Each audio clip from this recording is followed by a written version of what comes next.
میرے بھائی اور دوستو، دنیا کے انسانوں پر جو سب سے بڑا حادثہ اور سب سے بڑی مصیبت آنے والی ہے وہ موت ہے۔ اکبر فضاعت، حدیث میں آتا ہے کہ ابن آدم پر سب سے بڑی آفت جو آنے والی ہے وہ موت ہے۔ اور انسانی فطرت یہ ہے کہ یہ چھوٹی چھوٹی آفتوں کے بارے میں بھی سوچتا ہے، منصوبے بناتا ہے، پروگرام بناتا ہے، کل کی سوچ رکھتا ہے۔ جتنی بھی اللہ نے مخلوق پیدا کی ہے، اس میں کوئی مخلوق ایسی نہیں جو کل کے بارے میں سوچتی ہو۔ چیونٹی غلے اکٹھے کرتی ہے، شہد کی مکھی شہد بناتی ہے، کل کی سوچ سے نہیں، اپنی فطرت سے مجبور ہو کر۔ اس کو یہ نہیں پتا کہ یہ میرے کل کام آئے گا، اس کی اللہ نے جبلت ایسی بنائی ہے کہ وہ جمع کرتی رہتی ہے۔ انسان سوچے سمجھے منصوبے کے مطابق کل کے لیے سوچتا ہے۔ اللہ تعالیٰ بھی ہمیں کل کے لیے پریشان کر رہا ہے، فکر مند کر رہا ہے۔ اتقوا اللہ، ڈرو، ولتنظر نفس ما قدمت لغد، دیکھو کل آگے کیا بھیج رہے ہو۔ اور اللہ کا نبی بھی کہہ رہا ہے کہ غدن الحساب ولا عمل، کل حساب ہونے والا ہے اور عمل کوئی نہیں کر سکتا اس وقت۔ تو یہ سب سے بڑی آفت اور مصیبت ہے کہ انسان یہ دنیا چھوڑ جاتا ہے۔ کتنے ارمانوں سے آپ لوگوں نے گھر بنائے ہوئے ہیں، اور ہر شخص نے، حتیٰ کہ ایک چڑیا بھی گھونسلہ بڑے شوق سے بناتی ہے، ایک بجڑا وہ چھوٹا سا، وہ بھی بڑے شوق اور ذوق سے اپنے تنکے اکٹھے کرتا ہے اور اپنے لیے گھونسلہ بناتا ہے۔ یہ ہر جاندار کی فطرت ہے کہ رہنے کے لیے کوئی نہ کوئی ٹھکانہ تو بناتا ہے۔ کتنے ارمانوں سے انسان گھر بناتا ہے اور پھر خاموشی سے چھوڑ کے لوگوں کے کندھوں پہ سوار ہو کر جا کر وہ اندھیر کوٹھڑی میں جا کے سو جاتا ہے۔ اسپین سے کمبل منگوائے سونے کے لیے، 10 برس بھی سونے نہ پائے تھے کہ ہمیشہ کے لیے مٹی کی چادر اوڑھ کے سو گئے۔ بڑے سارے ڈیزائن دیکھ کر پلنگ بنوائے، بیڈ بنوائے، اور جب اٹھے تو ایک پل میں اٹھ کے چلے گئے اور جا کر مٹی کے بستر پہ ہمیشہ کے لیے سو گئے۔ اپنی خوابگاہ میں بڑی ڈیزائن کی لائٹیں لگوائیں، بڑے اس کے لیے خوبصورت قمقمے بلب لگوائے، اور چند دن بھی نہیں رہنے پائے تھے کہ اٹھ کے اندھیر کوٹھڑی میں جا کے سو گئے۔ ہر وقت اپنے گھر کو چمکانے والے جا کر وحشت اور تنہائی کے گھر میں اور کیڑوں کے ساتھ جا کے سو جاتے ہیں۔ بدن پہ ایک چیونٹی آ جائے تو آدمی اس کو جھاڑ دیتا ہے، مار دیتا ہے۔ آج اس کے بدن پر کروڑوں کیڑے پھر رہے ہیں۔ جس چہرے کو گرمی سے بچاتا ہے، سردی سے بچاتا ہے، بھوک سے بچاتا ہے، تھکن سے بچاتا ہے، اسی چہرے پر آج کیڑوں کا حملہ ہے۔ کوئی اس کی آنکھیں کھا رہا ہے، کوئی اس کی گال کھا رہا ہے، کوئی اس کی زبان نوچ رہا ہے، کوئی اس کے ٹانگوں کو لگا ہوا ہے، اور وہ پیٹ جس کو بھرنے کے لیے ساری زندگی دھکے کھاتا رہا، وہی پیٹ قبر میں سب سے پہلے پھوٹ جاتا ہے۔ اور اللہ نے فرمایا، اے میرے بندے، دنیا کو لالچ کی نظر سے مت دیکھا کرو، قبر میں سب سے پہلے تیرے وجود کو جو کیڑا کھاتا ہے وہ تیری آنکھیں ہی ہوتی ہیں۔ سب سے پہلے یہ شمع بجھتی ہے اور اسی کو اللہ نکالتا ہے اور کیڑوں کو کھلا دیتا ہے۔ تو جس انسان کا یہ حسرتناک انجام ہو کہ موت اس کی شکاری ہو، آفات کے پھندے چاروں طرف اس کے گرد قائم کیے جا چکے ہوں، مصیبتوں کی کھائیاں قدم قدم پہ اس کے لیے کھود دی گئی ہوں، غموں کے بادل کبھی اس کے افق سے ہٹتے ہی نہ ہوں، خوشیوں کی کرن بجلی کی چمک کی طرح آ کے گزر جاتی ہو، پریشانیوں اور تفکرات کے سمندروں میں ڈوبا ہوا ہو، اور بیماریاں اس کے ساتھ اپنا کردار ادا کر رہی ہوں، دوستوں کی بے وفائیاں، اولاد کی نافرمانیاں اس کے دل پہ نشتر چلا رہی ہوں، قبر روزانہ اسے پکار رہی ہو، انا بیت الوحشہ، انا بیت الدود، انا بیت الظلمہ، میں تنہائی کا گھر، میں اندھیروں کا گھر، میں کیڑے مکوڑوں کا گھر۔ میرے پاس آنا ہے تو کچھ زیادہ راہ لے کے آنا۔ آپ اس زندگی کی گہرائی میں ذرا دیکھیں، گہرائی میں تو یہ کتنی ناپائیدار، بے ثبات، بے وفا، بے قرار زندگی ہے کہ جہاں کہیں پل انسان کو قرار نہیں، کہیں پل انسان کو ٹھہراؤ نہیں۔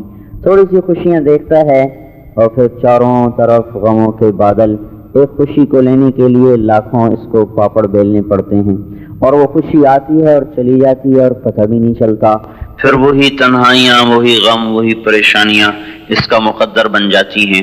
پھر ایک دن یہ زندگی کا تار بھی توڑ دیا جاتا ہے اور اپنے ہی اٹھا کے جا کے قبر میں ڈال کے آ جاتے ہیں، اور پھر اس طرح یہ ہو جاتا ہے کنا کندمان جذیمۃ حقبۃ من الدہر حتی قیل لن یتصدعا فلما تفرقنا کانی ومالکا لطول اجتماع لم نبت لیلۃ معا۔ میں اور جزیمہ، یہ شعر پڑھا تھا حضرت عائشہ رضی اللہ عنہا نے اپنے بھائی عبد الرحمن رضی اللہ عنہ کی وفات پر، کہ میں اور عبد الرحمن ایسے رہے کہ لوگ کہنے لگے کبھی جدائی نہیں ہوں گے، اور جب جدائی پڑی تو یوں لگتا ہے جیسے کبھی مل بیٹھے ہی نہیں تھے، ایک پل کو بھی نہ بیٹھے تھے۔ جس اولاد کو آپ ہاتھوں سے پروان چڑھا رہے ہیں، تو چند مہینوں کے بعد ان کو یاد بھی نہیں رہے گا کہ کسی نے ہمارے لیے اپنی جوانی کو گھلایا تھا، اور کوئی ہمارے لیے گرمی سردی میں دھکے کھاتا تھا، اور کوئی ہمارے لیے اپنے جذبات کو ذبح کر کے جوڑ کے ایک ایک اینٹ جوڑ کے ہمارے لیے آشیانہ بنایا تھا۔ اس نے یاد نہیں رہے گا کہ کوئی ماں تھی جس نے پیشاب دھو کے اپنے وجود کو ناپاک کر دیا تھا، اور پخانے دھو کے اپنے آپ کو بھی برباد کر دیا تھا، اور راتوں کو اٹھ کے اپنی ہر خواہش کو اس نے دفن کر دیا تھا۔ جب وہ ماں مرے گی، اب تو زندگی میں ہی آنکھیں پھر جاتی ہیں، لیکن جب وہ مریں گے تو یوں لگے گا جیسے کوئی ماں باپ کے بغیر ہی ہم ہیں، کوئی ہمارا ہے ہی نہیں۔ بھول جاتے ہیں سب، یہ بے ثبات جہان ہے، کوئی اس میں وفا نہیں، مہر نہیں، قرار نہیں، ثبات نہیں۔ تو موت اس کا سب سے بڑا حادثہ ہے کہ ایک وجود مٹی میں جا کے سو جاتا ہے، پھر ایک زمانہ آتا ہے قبر بھی اکھڑ جاتی، قبر اکھڑ جاتی۔ اور یہاں اکھڑنے کے لیے پکی قبر بنانا پسندیدہ کیوں نہیں کہ جو چیز ٹوٹنے والی ہے اسے مت سنبھال کر رکھو، اس نے ٹوٹ ہی جانا ہے، بلکہ منع ہے پکی قبر بنانا۔ ہوائیں آ کے اسے اڑا دیتی ہیں، پھر اولاد کو یہ بھی نہیں یاد ہوتا کہ ہماری ماں کہاں دفن ہے، پھر کہتے یہیں کہیں قبر تھی اب مٹ گئی، یہیں کہیں ابا مرحوم تھے اب پتہ نہیں کہاں ہے، وہ قبر پہ قبر چڑھی۔ پھر ایک دور اور آتا ہے، ہوائیں چلتی ہیں، نشان ہی مٹا دیتی ہیں۔ پھر ایک اور دور آتا ہے، زمین اوپر سے نیچے چلی جاتی، نیچے سے اوپر آتی ہے، اور وہ جو کسی قبر کی گوشے میں اس کی ہڈیوں کا ایک برادہ پڑا ہوا تھا، برادہ اس کو ہوا اڑا کے اس طرح کائنات میں بکھیر دیتی ہے جیسے یہ کبھی اس کائنات میں بکھرا ہوا تھا۔ هل اتى على الانسان حين من الدهر لم يكن شيئا مذكورا۔ وہ دن تجھے یاد ہیں جب تو کچھ نہ تھا، ہوا کے ذرات میں، سورج کی کرنوں میں اور چاند کی چاندنی میں تو پھیلا ہوا اور بکھرا ہوا تھا، اس کو سمیٹ کے غذا بنائی، نطفہ بنایا، انسان بنایا، پھر مٹی میں پہنچایا، پھر اسے برادہ بنایا، پھر زمین کو الٹایا، پھر ہواؤں سے اڑایا، اور پھر اسے اسی کائنات میں گم کر دیا۔ کیا اس زندگی کے لیے ہم اللہ کو ناراض کریں؟ یہ جوانی کتنے سال گزرے گی؟ کتنے سال یہ گانے سنیں گے؟ کتنے سال یہ اللہ کی نافرمانی کریں گے؟ کہ وقت کتنا ہے؟ ادھر آئے اور اٹھ کے چلے گئے۔ آج بارات جا رہی ہے اور کل اسی کا جنازہ جا رہا ہے۔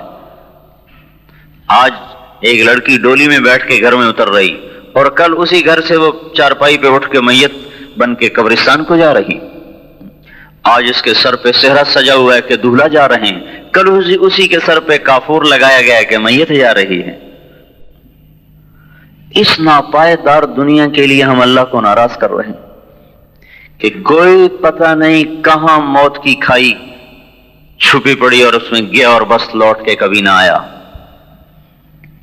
اس ناپائیدار زندگی کے لیے اپنے آپ کو بیچ دینا بہت بڑی ہلاکت. مر گیا اور پھر ایک دن ساری کائنات کی موت آ جائے گی. سبھی موت کا شکنجہ جبرائیل کو بھی پکڑے گا, میکائیل کو بھی پکڑے گا, اور تو اور آج اسرائیل بھی شکنجے میں آ جائے گا. یہ دیکھو پڑا ہوا ہے. اور پھر ان کو بھی اللہ ہوا میں اڑا کر اکیلا اپنی ذات کے ساتھ قائم, حی قیوم لم یزل لا یزال, ہمیشہ ابدی سرمدی دائمی ازلی اپنی ذات کے ساتھ ساری کائنات کو مار مور کے کہے گا این الملوک, آؤ بھائی کہاں ہے بادشاہ. من کان لی شریکا فلیأت, کوئی شریک ہے تو آ جائے. تو یہ اس دنیا کی حقیقت ہے. تو کیا یہ کہانی یہاں ختم ہو جاتی ہے کہ آئے اور مر گئے اور چلے گئے؟ تو عقل تو کہتی ہے کہ یہی ختم ہو جاتی ہے. اذا كنا عظاما نخرا, جب ہم بوسیدہ ہو گئے تو انا لمردودون فی الحافرہ, کیا اب ہم قبر سے واپس لوٹائے جائیں گے, آ جائیں گے؟ یہ عقل یہی سوچتی ہے, یہی کہتی. اور وہی آسمان کی خبر کیا ہے؟ فإنما هي زجرة واحدة فإذا هم بالساحرة ونفخ في الصور نفخة واحدة. تجھے گا ما ينظرون إلا صيحة واحدة إن كانت إلا صيحة واحدة وحملت الأرض والجبال فدكتا دكة واحدة واحدة واحدة واحدة. اللہ نے ہتھوڑا مارا ہے. واحدہ دکتم واحدہ صیحتن واحدہ زجرتن واحدہ. ایک پکار, ایک چیخ, ایک آواز, ایک ہتھوڑا پڑا تم سب پرزے ہو گئے. ایک آواز پڑی تم سب مر گئے. تو اب کیا ہوگا کہ پھر ایک آواز اور پڑے گی, فَإِذَا هُمْ بِالسَّاهِرَةِ, اور تم سب ایک میدان میں کھڑے ہوئے ہو. فلا انصاب بینہم, او چلے گئے رشتے, ابا تایا چاچا چاچی بیگم میاں سب رشتے ٹوٹ گئے. فلا انصاب بینہم, اب کوئی رشتہ ناتا نہیں. یومئذ ولا یتساءلون, تو ایک زندگی اور شروع ہوگی جس کو انبیاء نے بتایا. یہ عقل سے تو سمجھ میں آنے والی نہیں تھی, تو اللہ نے بتایا کہ ہے, وہ زندگی ہے. منہا نخرجکم تارۃ اخری, اور وہ آ رہی ہے کہ یوم یأتی, وہ آ رہا ہے, اور جب وہ آئے گا لا تکلم نفس الا بإذنہ, کوئی بول نہیں سکے گا. فمنہم شقی وسعید, کچھ دوزخ میں کچھ جنت میں. اما الذین شقوا ففی النار, جو دوزخ میں چلے گئے آگ کا شکار ہو گئے. لہم فیہا زفیر وشہیق, ان کی چیخیں ہوں گی, چنگھاڑنا ہوگا جو کبھی بھی بند نہیں ہوں گی, چیختے ہی رہیں گے. اما الذین سعدوا ففی الجنہ, جو کامیاب ہو گئے وہ جنت میں چلے گئے. ایک نظام اللہ تعالیٰ نے بتایا ہے کہ موت کے بعد ایک زندگی ہے, اور وہ جنت اور جہنم کا جو فیصلہ ہے وہ کس بنیاد پر ہوگا؟ وہ رشتے ناتوں پر نہیں, مال دولت پر نہیں, وہ میرے بھائیوں اللہ کی اطاعت پر, اس دین پر جو اللہ لے کر آیا, جو اللہ نے اپنے نبیوں کے ذریعے سے ہم تک پہنچایا, کہ یہ اسلام پہ کتنا بن کے آیا ہے, اس پہ فیصلہ ہوگا. تو وہ دن میرے بھائیوں جب کوئی ساتھ نہیں ہوگا, تو اس وقت ہمارا عمل ہی ہمارا ساتھ دیکھنا, اور اس وقت نیکی کی قدر معلوم ہوگی کہ ایک حسنہ کتنی زبردست. تو اس وقت کا جو باطل ہے نا, اس وقت جو کفر ہے, وہ ہمارا ملک نہیں چھیننا چاہتا, ہمارے ملک نہیں لینا چاہتا, ہماری نسل لینا چاہتا ہے, ہمارا ایمان لینا چاہتا ہے, ہمیں ختم کرنا چاہتا ہے. آخرت کے لحاظ سے کہ ان کی تو برباد ہوئی پڑی, ان کی بھی برباد کرو. ان کی نسل نے اپنے آپ کو گناہوں میں ڈبویا, اب وہ ہماری طرف حملہ کر رہے ہیں. یہ ایٹم بم سے خطرناک حملہ ہے کہ یہ جو نوجوان نسل بیٹھی ہے یہ گانے بجانے کی عادی ہو جائے تو بس پھر یہ بک گئے. اب یہ بکریوں کی طرح بکاؤ مال ہے، جہاں مرضی جا کے بیچ دو. کہ جن کے قدموں میں ثبات نہیں اور جن کے قدموں میں ٹھہراؤ نہیں، یہ ایک جھونکے سے اڑ جائیں گے ہوا میں. تو اس وقت پوری دنیا کے مسلمانوں پر رحم ہے یہ تبلیغ کا کام کہ دیکھو نا، سارا باطل محنت کر رہا ہے کہ ان کی نسل کو خراب کر دو، ان کی نسل کو خراب. پوری اسکیم ہے. ہماری جماعت آ رہی تھی بیلجیم سے انگلینڈ، بحری جہاز، 4 گھنٹے کا سفر تھا. تو ہم کو 50 کے قریب ہم آدمی تھے. ہماری جماعت تو صرف 4 کی تھی، لیکن ہمارے ساتھ مل گئے بیلجیم سے، انگلینڈ سے، فرانس سے، تو ہم کوئی 50 آدمی تھے. تو ہم نے وہاں اذان دی، مغرب کی نماز پڑھی، پھر اذان دی، عشاء کی نماز پڑھی. تو اس پورے جہاز میں ایک فضا قائم ہو گئی، ایک وقار بن گیا. نماز اتنا طاقتور عمل ہے.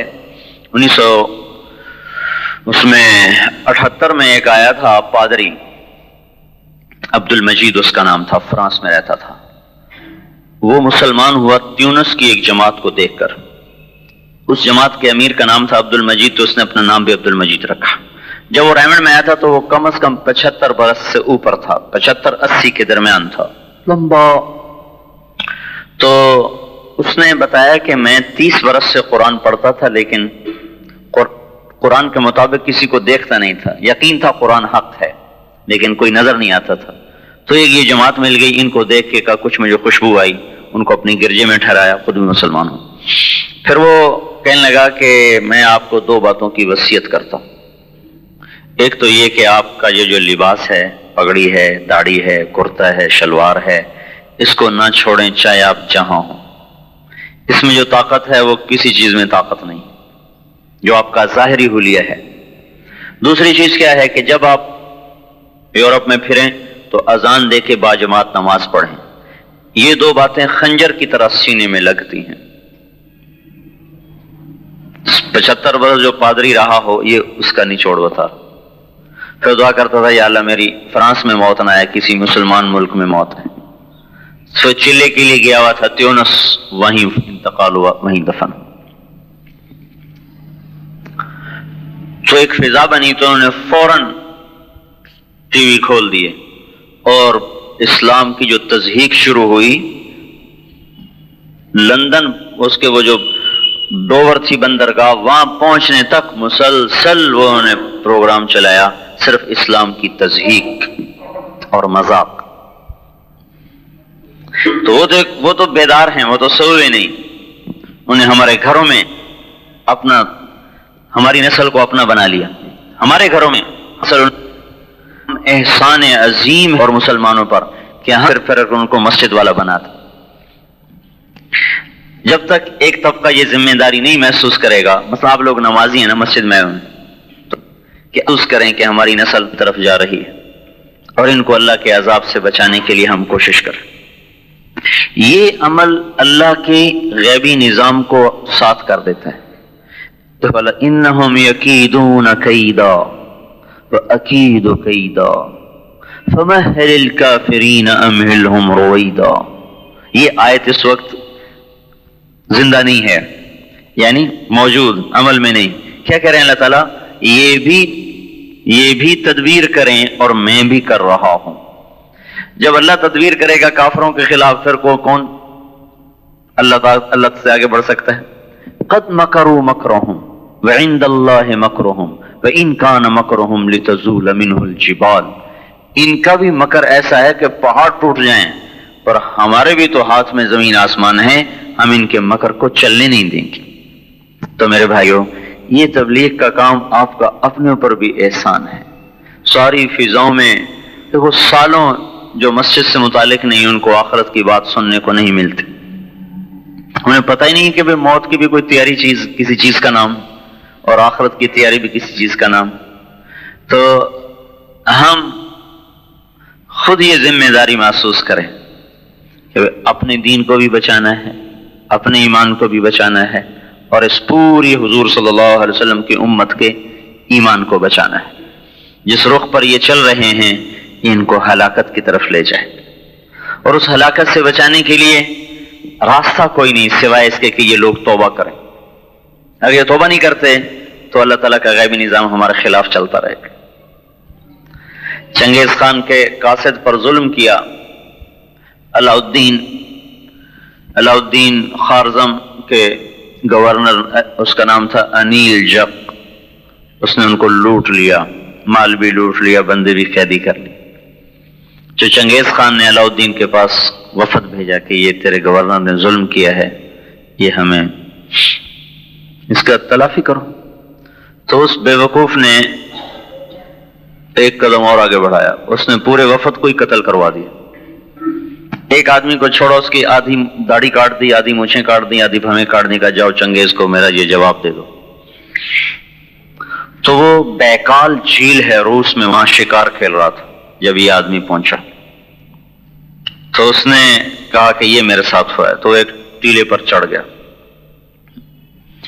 اور کہنے لگا کہ اے مسلمانوں کے خدا، مجھ پہ ظلم ہوا ہے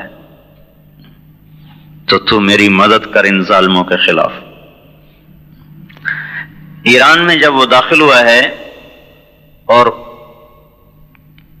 مسلمانوں کا لشکر آمنے سامنے ہوا ہے، تو ایک اہل اللہ میں سے نکلے جہاد کے لیے تاتاریوں کے خلاف، تو دیکھا فرشتے چنگیز کے لشکر کے پیچھے کھڑے ہوئے اور کہہ رہے ہیں ایھا الکفر اقتلوا الفجر، اے کافروں کی جماعت، ان ظالموں کی جماعت کو قتل کرو۔ تو چنگیز وہ عذاب بن کے اترا مسلمانوں پر کہ 44 بڑے بڑے شہر جن کی آبادی 20 لاکھ سے متجاوز تھی، اس نے ایسے برابر کر دی، آگ لگا دی۔ بامیان ہے نا یہ افغانستان میں بامیان، یہاں اس کا پوتا قتل ہو گیا لڑائی میں، چغتائی جو تیسرے نمبر کا بیٹا تھا اس کا، چغتائی اس کا بیٹا لڑائی میں قتل ہوا۔ تو جب وہ شہر فتح ہوا تو اس نے کہا اس شہر کے کتے اور بلے بھی ذبح کر دیے جائیں، کوئی زندہ نہ چھوڑے، معصوم بچے بھی ذبح ہو گئے، اور مرد عورت بوڑھے سب۔ ورنہ پہلے ان کا طریقہ یہ تھا جب شہر فتح ہوتا تو نوجوان لڑکیوں کو اور نوجوان لڑکوں کو الگ کر کے غلام بناتے تھے، بوڑھوں کو قتل کر دیتے تھے، مال لوٹ لیتے تھے۔ اس شہر میں یہ کیا کہ سب پہ تلوار چلا دی، کتے اور بلے بھی ذبح کر دی۔ تو وہ قہر اللہ کی طرف سے نازل تھا، حکومتیں ٹوٹ گئیں، بنو عباس کی اینٹ سے اینٹ بج گئی، ایران کی اینٹ سے اینٹ بج گئی، ترکستان کی اینٹ سے اینٹ بج گئی، افغانستان کی اینٹ سے اینٹ بج گئی۔ یہ دریائے سندھ تک آیا ہے چنگیز خان، دریائے سندھ کے کنارے پر آخری لڑائی ہوئی ہے جلال الدین کی اور چنگیز خان کی، تو جس میں وہی جو مسلمانوں کو شکست ہوئی۔ تو ایک مشہور ہو گیا کہ اگر تاتاریوں کے بارے میں کوئی کہے کہ ان کو شکست ہو گئی تو کبھی نہ ماننا، انہیں شکست ہو ہی نہیں سکتی۔ تو اتنی بڑی طاقت بن گئے تھے کہ ان کو سیاسی طور پہ یا مادی طور پہ توڑنا ناممکن ہو گیا تھا۔ تو اللہ نے پھر تبلیغ کی طاقت کو ظاہر فرمایا، اور اس دعوت کی طاقت کو اللہ تعالیٰ نے ظاہر فرمایا۔ چنگیز خان مر گیا، اس کا بیٹا تھا جوجی، اس کو اس نے روس کی سلطنت دی۔ دوسرا بیٹا تھا اغدائی، اس کو اپنا کیپٹل دیا قراقرم، گوبی، صحرائے گوبی میں۔ اور تیسرا لڑکا تھا اس کا چوتھائی، جس کو اس نے ترکستان کی سلطنت دی۔ اور چوتھا لڑکا تھا طولوئی، جس کو اس نے ایران سے لے کر یہ عراق تک کا سارا علاقہ دیا، اور افغانستان، ایران، یہ سارا۔ تو ہلاکو خان کا زمانہ تھا۔ ہلاکو یہ اس کا پوتا ہے چنگیز خان کا، جس نے بغداد کو تباہ کیا اور مصر پر حملہ کرنے جا رہا تھا، اور مصر آخری ملک رہ گیا تھا مسلمانوں کے پاس، باقی سب ہاتھ سے نکل چکا تھا، اور جگہ بس اب ہم ختم، لڑنے کی طاقت ہی نہیں تھی۔ تو اللہ تعالیٰ کا ایک نظام چلا، کچھ لوگوں نے اور ایک اس میں کتاب میں یہ بھی تھا کہ رکن الدین بیبرس جو مصر کا بادشاہ تھا، اس نے کچھ علماء کو تاجروں کے بھیس میں بھیج دیا تاتاریوں میں کہ جاؤ ان کو دعوت دو، تبلیغ کرو، کوئی مسلمان ان میں ہو جائے، اور ہمیں کوئی طاقت نہیں ان سے ٹکر لینے کی۔